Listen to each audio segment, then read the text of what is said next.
이현주 전 의원도 이제 뭐 삼지대 얘기를 많이 하셨고 제3지대가 필요하다는 부분도 말씀을 많이 하셨어요. 네. 근데 지금 현재 물론 이건 뭐 착시 현상일 수도 있고 아니면 이게 현상일 수도 있는데 지금 이준석 신당 출범했고요. 이낙연 신당도 물론 지금 이재명 대표가 피습되면서 약간 시간이 늦춰지긴 했지만 기정사실화해서 지금 추진을 하고 있습니다. 본인도 한때 이제 뭐 어쨌든 이준석 전 대표와 같이 토크 콘서트 했던 분으로서 이 두 사람의 신당이 그야말로 현재 양당 구조에서 제3지대 즉 시대 정신에 맞는 중도 성향의 당으로 발전해 갈 수 있을지 어떻게 분석하세요? 그러니까 이제 그게 일종의 새 정치 아니에요, 새 정치. 저는 뭐 그런 어떤 좀 정치가 좀 더 역동성을 띠면서 어쨌든 이렇게 양당의 독과점 상태 이런 것보다는 좀 더 경쟁이 활발해지고 그런 상태에서 민주당도 국민의힘도 계속 혁신의 어떤 압력을 받는 게 바람직하다 이렇게 생각해요. 저는 뭐 경쟁의 어떤 긍정적 측면을 강조하는 사람이기 때문에. 그런데 지금 이제 제가 이렇게 계속 지켜보면서 아 이게 좀 안타깝다라는 생각을 하는 게 지금의 이 가장 그 시대 정신 중요한 것 중에 하나가 뭐냐면 개혁 중에 아까 말씀드린 이 권위주의 시대를 끝내는 거예요. 이 상명하복의 시대. 이게 사실은요 이태원 참사의 원인이기도 해요. 그 경찰들이 상명하복. 그러니까 나는 시민들을 보호해야 되는데 윗사람한테 잘 보여야 되니까 딴 데 정신이 팔려 있는 거죠. 그래서 그럴 때 예를 들어서 우리 영화에서 보면 지금 사람들이 저기 너무 많이 모여 있어요. 증언이 필요합니다.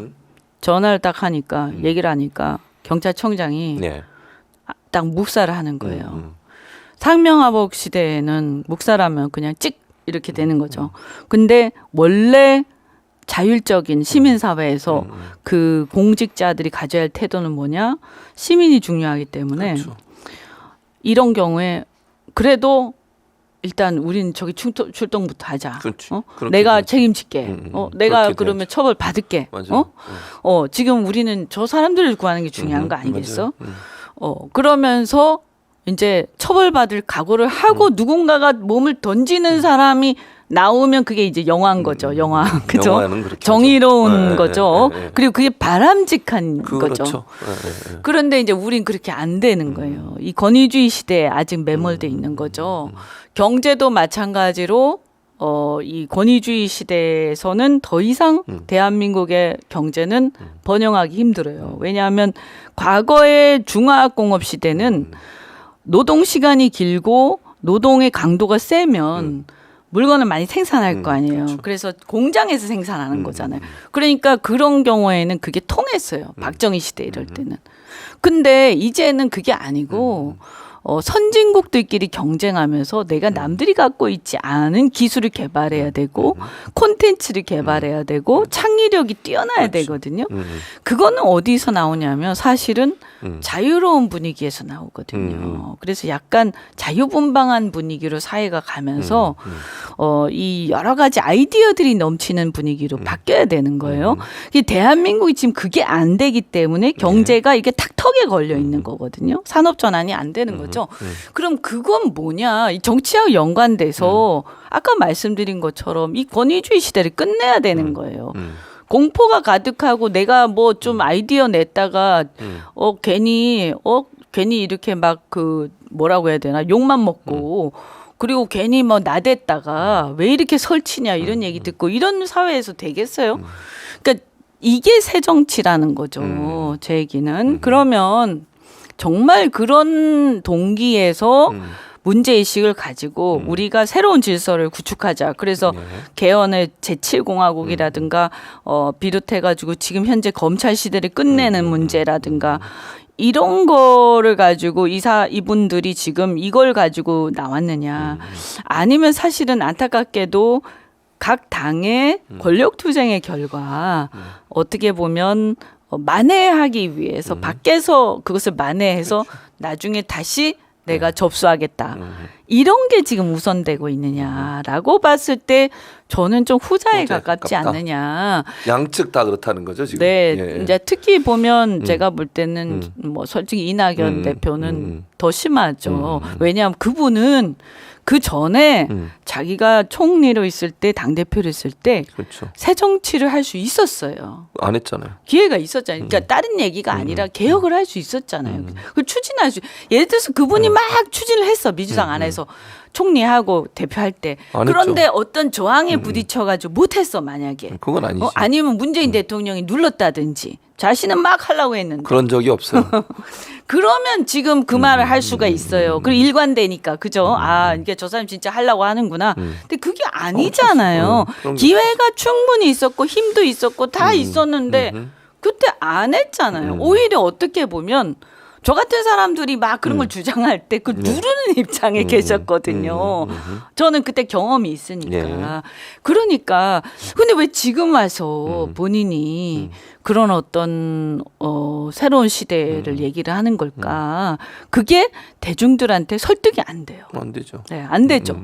본인이 그럼 무슨 해명이라도 해야 돼. 사과라도 하든지. 뭔가 내가 그 이만저만해서 그때는 이런 걸 못했는데 지금 그 사이에 내가 이런 걸 겪으면서 생각이 이렇게 바뀌었다든지 그래도 안 믿겠지만 그 정도라도 뭔가 해야지 갑자기 그런 설명 없이 이렇게 하면 사람들이 뜨악하죠. 그렇죠. 뭐지? 결국에는 그다음에 이준석 대표 같은 경우에는 제가 젊은 이제 2030인의 젊은 층들에 대해서 어떤 뭔가 정치 변화를 가져온 것에 대해서 기대하긴 해요. 뭐 그렇다고 내가 거기서 같이 하기에는 사실은 이렇게 아직 그런 정도는 아니에요. 저는 조금 그 내가 썩 이걸 함께 할 정도의 그런 확신은 없다. 그러나 그렇죠. 그러나 이제 그분들은 한번 해보시라. 근데 다만 제가 지켜보니까 거기도 그 정도의 어떤 정리돼 있는 소신 이건 아직 아닌 것 같다. 그리고 한 가지 문제가 뭐냐면 결국에는 이제 사실 그 국회에 들어간 다음에 대선 전에 다시 이제 국민의힘에서 어떤 당권을 잡으려고 하지 않을까 이런 생각이 들어요. 근데 저는 그것도 마찬가지예요. 그것도요. 그러면 저는 차라리 솔직하게 얘기하는 게 좋다. 그러니까 제3의 길에 대해서 깊이 있게 고민하고 새로운 질서에 대해서 확신이 있는 게 아니면서 그리고 그것을 향해서 그렇게 투쟁해온 인생 그런 행보가 아니면 그리고 생각이 다시 당을 접수하는 쪽에 가 있다면 그냥 그것을 솔직하게 얘기하는 게 좋아요. 그래서 예를 들어서 내가 여기서 핍박을 받으면서 이런 상황에서 당 안에서 권력을 잡을 수 없으니까 그리고 국회에도 들어가기 어렵고 그러니까 내가 어렵지만 나와가지고 당을 창당을 해가지고 그래서 비례대표라도 나가서 국회에 입성한 다음에 그 다음에 다시 보수의 어떤 변화를 만드는 그런 어떤 그 혁신 세력이 되겠다든지 이렇게 그냥 얘기를 하고 난 다시 그래서 필요하면 합당할 거다. 그죠? 그렇죠. 그렇게 얘기하지 그러면. 그렇게 얘기하는 게 이 정확한 거예요. 그렇죠. 그러니까 오히려 그게 사람들한테도 더 나을 것이다. 왜냐하면 만약에 나중에 합당을 안 할 건 모르겠는데 다시 하게 되면 그렇지. 굉장히 또 실망을 끼칠 거거든요. 맞아. 그래서 제가 조언을 하자면 그래요. 어쨌든 그게 좀 그냥 솔직하게 하는 게 좋다. 그렇지. 이게 이것도 아니고 저것도 아니고 하는 것은 제가 정치를 해보니까 그것은 굉장히 나중에 죄송한 일이 생기더라. 저희도 뭐 국민의당이라든가 이런 거 할 때 그죠? 처음에 막 이런저런 얘기했지만 나중에 보니까 그렇게 된 거 아니에요. 그러니까 그렇게 될 거면 솔직하게 얘기하고 하든지 아니면 안 하든지 그럴 자신이 없으면 그래서 좀 유권자들한테 좀 솔직하게 얘기하는 게 효과도 더 있고 저는 정치가 그렇게 바뀌는 게 옳은 것 같다. 그리고 그 두 세력이 연대하거나 합당하는 거에 대해서는 저는 좀 부정적이에요. 예. 예.